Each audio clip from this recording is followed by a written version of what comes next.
here for Talk to Me Tuesday on Tuesday, January 30th, the last Tuesday of January. And as you can see, I do have the signature blocks all joined into the center of the quilt top. I have attached the stop border to go around. I still have two more borders, this one and then this one, to attach. And I need to piece the back, and then I'll be ready to load this on the frame.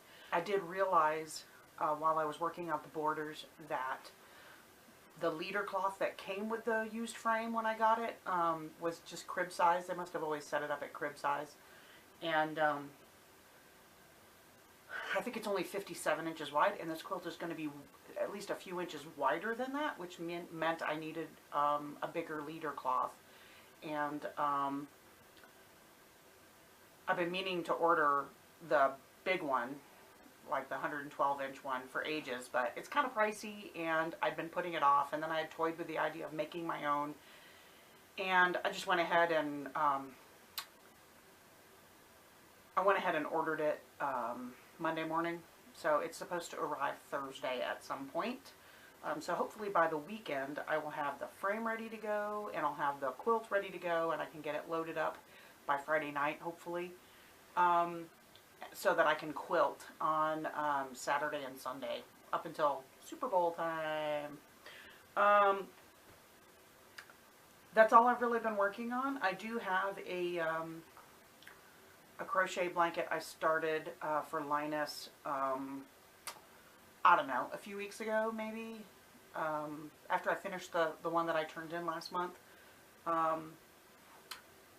Gosh, and now I'm not sure if I ever showed you a picture of the one I turned in last month. So I'm going to insert a picture of my January donation to Project Linus here.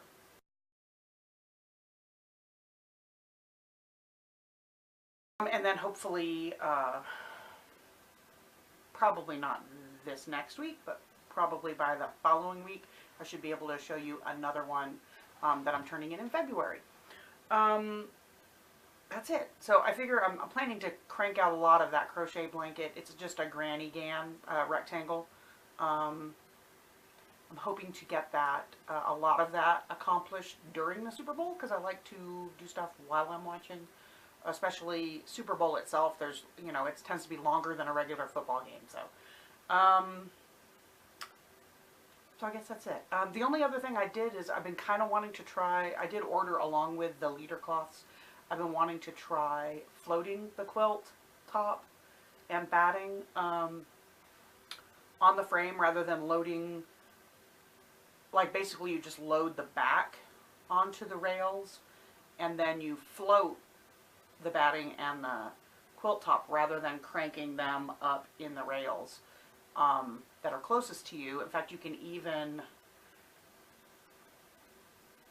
well, you could get rid of one of the rails, but it really wouldn't save me any space at all because of the way this frame is set up. But there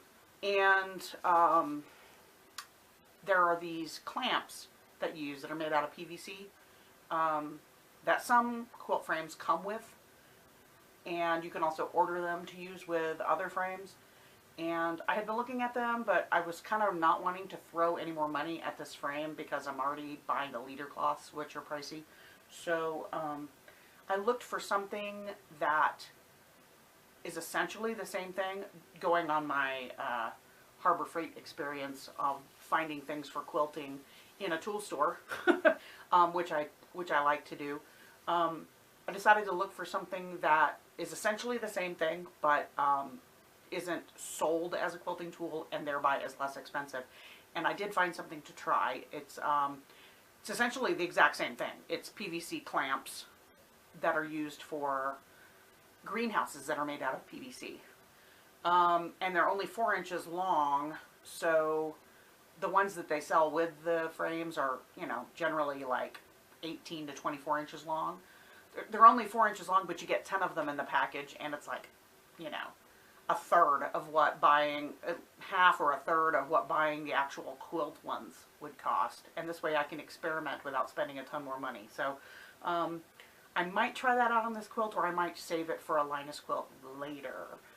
because I do have some issues with the ratchets on this frame being kind of stripped from the previous user, I guess. They either didn't know what they were doing or something, I don't know. But I have a really frustrating time with those damn ratchets, getting them, once I get them loose, trying to tighten them again when you move the quilt, when you're rolling the quilt back as you go. So, yeah, I'm thinking this might be a way that I could have the quilt nice and snug on there without having to use more than 1 or 2 rails to do the cranking, which would be nice, because then I can use the best ratchets on those 2 rails and not even worry about what ratchets are sitting on the other rails. This is probably more than you ever wanted to know about quilt frames, but let me say, buyer beware. If you get a used quilt frame, good Lord, make sure you can see it in action first, rather than just getting a jumble full of parts, which is what I did. That's my PSA for today. Caveat emptor? No, that's not it. It's been so long since my high school Latin class. Anyway, be very careful when you buy used machine thingies, when you buy used contraptions, that you make sure everything is there, A, and B, it's a good idea if it's like already put together so that you can kind of see that everything works like it should. I did not do that, and I have learned my lesson, but so far I'm making it work. I look forward to watching your videos. Everybody have a good day and a good and crafty week, and I will see you next Tuesday.